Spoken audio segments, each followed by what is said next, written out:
चंदेलपुर नाम के एक गांव में एक रघुवीर नाम का नौजवान युवक रहा करता था, जो कि कुमारे होने के साथ साथ अनाथ भी था। बचपन में ही उसके माता पिता का निधन हुआ, जिसके बाद वो अपना साधारण जीवन जी रहा था। फिर से वही शांत दिन, हमेशा की तरह सुनसान। काश मेरे पास भी कोई होता जिससे मैं बात कर पाता या किसी को अपना दुख बता पाता। खैर, क्या ही करना है, मेरे पास तो ढंग की नौकरी भी नहीं है। अरे ये क्या, अचानक बारिश? वैसे बारिश को देखते हुए मुझे तो भूख लगाई, कुछ मजेदार खाने का मन कर रहा है। क्यों ना बाहर से समोसे ले आऊं?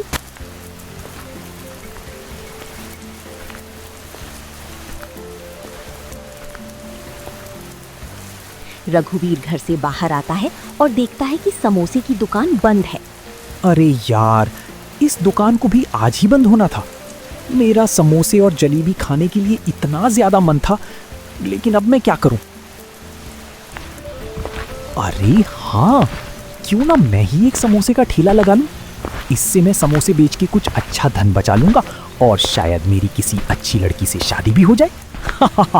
ये तो मुझे बहुत ही अच्छा सुझाव आया है। रघुवीर जल्दी जल्दी अपनी किचन से कढ़ाई और आदि सामान अपने कमरे में इकट्ठा करता है। वैसे ये काम मैं अकेला नहीं कर पाऊंगा, मुझे इसके लिए एक सहायक की जरूरत पड़ेगी। उसके लिए मुझे किसी को ढूंढना होगा। क्यों ना मैं चाय वाले से पूछ के आऊं, क्योंकि वो मुझे बता रहा था कि चाय के व्यापार में उसको नुकसान ही है। इसलिए मैं उसको अपने साथ काम पे रख लेता हूं। काका, क्या बताऊं, मुझे इस चाय के व्यापार में जरा सा भी मुनाफा नहीं होता।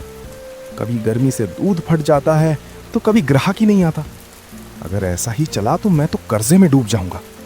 बेटा, मैं तो कहता हूं कि तुम इस काम को छोड़कर कोई और काम देख लो, शायद तुम्हें मुनाफा भी हो जाए।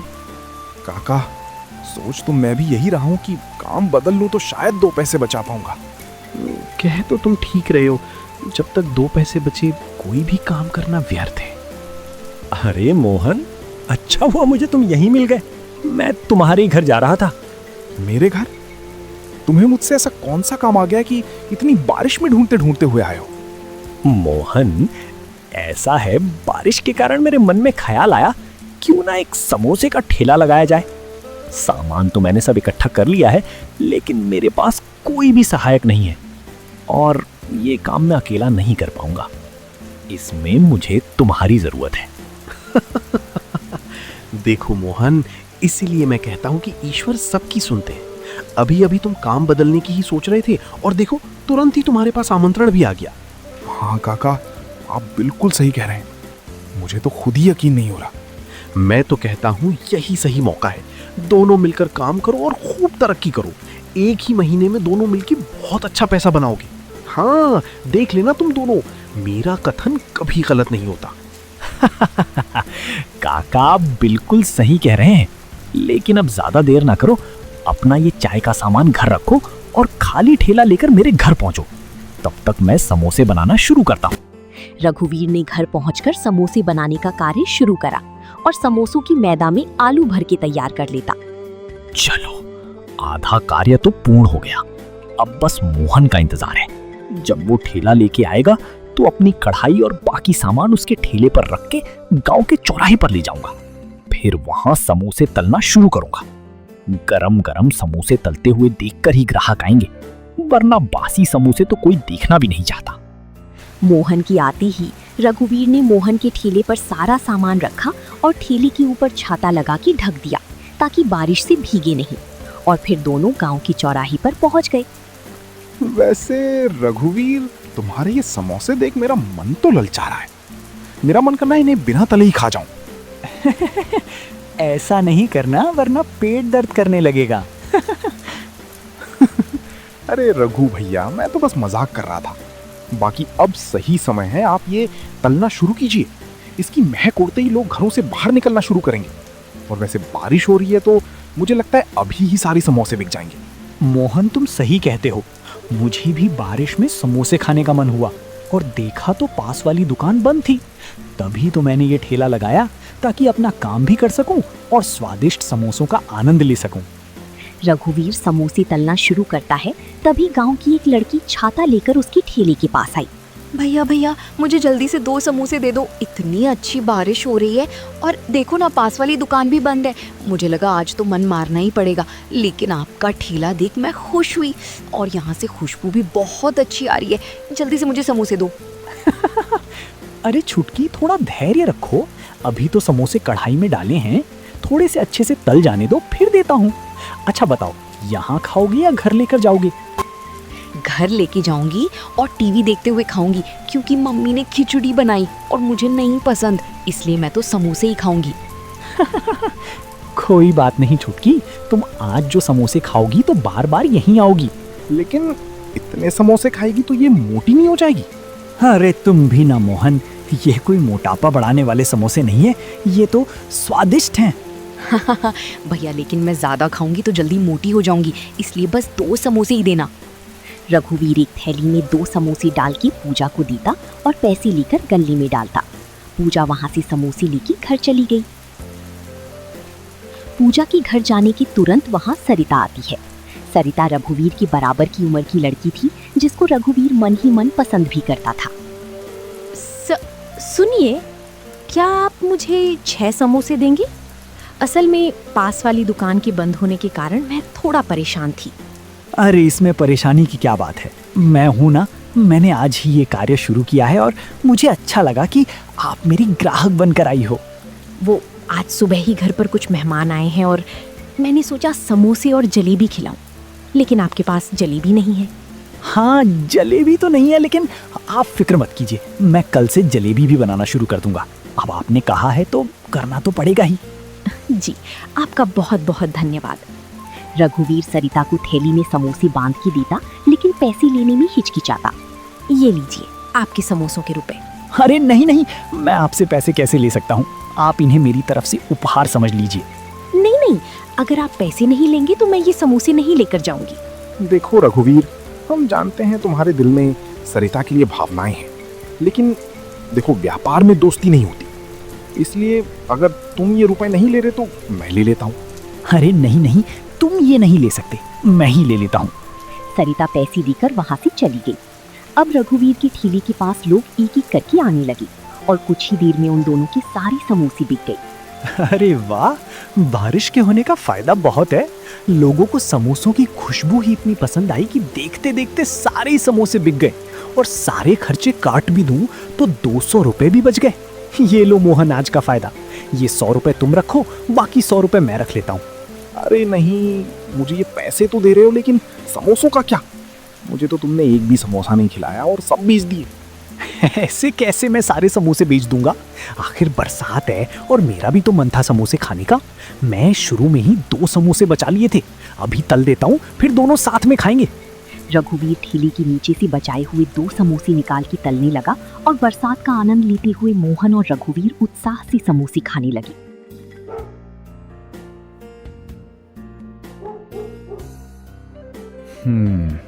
आज तो पहले ही दिन मेरी अच्छी खासी बिक्री हो गई और मुनाफा भी हुआ। अब जरूरी नहीं है कल भी मुनाफा हो, क्या पता ग्राहकों को समोसे पसंद आए भी होंगे या नहीं। खैर, सरिता समोसे लेते वक्त काफी खुश लग रही थी, लेकिन अब मुझे कल से अपने ठेले पर जलेबी भी रखनी होगी। मैं सरिता को फिर से उदास नहीं कर सकता। हाँ, अभी सो जाता हूँ और सुबह बहुत काम है। रघुवीर फिर से उसी चौराहे पर ठेला लगाकर खड़ा हो जाता है। आज बारिश न होने के कारण राकेश भी अपनी दुकान पर दिखाई देता। जैसे ही राकेश की नजर रघुवीर के ठेले पर पड़ी, वो हक्का बक्का रह गया। अब ये कौन आ गया समोसे बेचने? ये मामूली इंसान मेरी दुकान की बराबरी करेगा? क्या ही ग्राहक जाएंगे इसके पास, मुझे क्या, आखिर है तो ठेले वाला ही, और यहाँ मैं इतनी बड़ी दुकान लेके कितने सालों से बैठा हूँ। मेरा एक भी ग्राहक इससे समोसे नहीं लेगा, लेकिन हाँ, इससे जलेबी जरूर ले सकते हैं। मैं भी कल से जलेबी रखूंगा, जिससे ग्राहक इसके पास जाए ही ना। हाँ, ये सही रहेगा। अरे आप आइए आइए, आपका स्वागत है। सबसे पहले ये बताइए, कल के समोसे कैसे लगे? समोसे बेहद स्वादिष्ट थे, इसीलिए आज मैं दोबारा लेने आई हूँ। और मुझे अच्छा लगा कि आपने आज जलेबी का भी प्रबंध रखा है। आधा किलो जलेबी और 4 समोसे बांध दीजिए। ओए मोहन, जरा सुनो, तुम यहाँ आके समोसे तलो और मैं मैडम के लिए बढ़िया बढ़िया जलेबी तलता हूँ। हाँ हाँ, मैडम को तो तुम्हारे हाथ की बनी जलेबी में ही स्वाद आएगा, हम कहाँ इतना स्वाद दे पाएंगे। मोहन की बातें सुनकर सरिता काफी ज्यादा शर्माने लगी। ए मोहन, तुम ना चुपचाप अपना काम करो, मैडम को तंग ना करो। रघुवीर ने जल्दी से जलेबी और समोसे बांधकर सरिता को दिए और सरिता पैसे देकर चली गई। लेकिन ये सब देख राकेश मन ही मन जलने लगा। ये क्या, ये लड़की तो हर दूसरे तीसरे दिन मुझसे समोसे लेती थी, लेकिन आज ही उस ठेले वाले से समोसे लेने लगी। हाँ, जरूर ये जलेबी के कारण उसके पास गई होगी। हाँ, अब मुझे भी जलेबी रखनी होगी। रघुवीर की ठेली पर काफी ग्राहक खड़े थे, लेकिन आज राकेश की दुकान पर एक भी ग्राहक नहीं आ रहा था। लगता है ये सब ग्राहक इस ठेले वाले ने कल बनाए हैं। मैं कल बारिश की वजह से दुकान नहीं खोल पाया, जिसकी वजह से ये सब ग्राहक उसके पास से समोसे लेने लगे। रघुवीर के समोसे आज भी जल्दी ही बिक गए और वो मोहन के साथ घर चला गया। लेकिन राकेश बस इसी सोच में डूबा था कि आखिर अब वो क्या करे।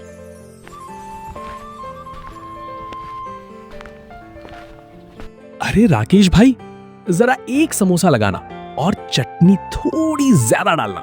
हाँ जी, अभी देता हूँ। राकेश एक प्लेट में ग्राहक को समोसा खाने को देता है।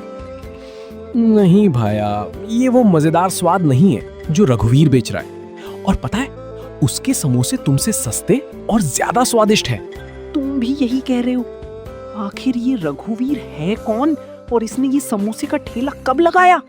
अब क्या बताएं भैया, कल रघुवीर बारिश में आपकी ही दुकान पर आया था। उसको भी समोसे खाने थे, लेकिन दुकान बंद होने के कारण उसने सोचा क्यों ना समोसे खाने से बेहतर समोसे बेच ही लिया जाए। और देखो, एक ही दिन में ग्राहक उसे दीवाने हो गए। अच्छा, मैंने समोसा खा तो लिया है, लेकिन सच में ये मुझे आज स्वादिष्ट नहीं लगा। फिर भी ये लो रुपए। ग्राहक के जाने के बाद राकेश को सच में अफसोस होने लगा। कोई बात नहीं, मैं इतनी सी बात से हार नहीं मानूंगा। मैं कल फिर से दुकान खोलूंगा और जलेबी भी रखूंगा।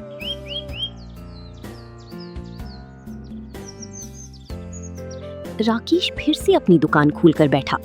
उसने जलेबी तो रखी, लेकिन आज भी अपने दाम कम नहीं किए। हाँ भैया, अपने समोसा कैसा दिया है? 20 रुपए का एक दिया है भैया जी। इतना महंगा? सामने ठेले वाला तो 10 रुपए में बेच रहा है। रहने दो भैया, मैं सामने से ही खरीद कर खा लूंगा। ग्राहक रघुवीर के ठेले के पास चला गया। देखते ही देखते पूरे गांव की भीड़ सिर्फ रघुवीर के पास जाने लगी और कुछ ही वक्त में राकेश की दुकान बंद हो गई। मैंने तो सोचा ही नहीं था कि इतनी जल्दी हम इतने कामयाब हो जाएंगे। सच में आज मुझे बेहद खुशी हो रही है। हाँ रघु भैया, आप बिल्कुल सही कह रहे हो। मैं भी उस चाय के व्यापार से परेशान ही था और अब मैं भी काफी ज्यादा खुश हूँ। इस कहानी से हमें ये सीख मिलती है कि अपने व्यापार से प्रेम भाव रखना चाहिए और जितना हो सके उतनी छुट्टी कम करनी चाहिए। और दूसरी सीख ये कि हमेशा अहंकार सही नहीं होता। यदि राकेश दाम थोड़ा कम करता तो वो भी कुछ ग्राहक दोबारा बना सकता था।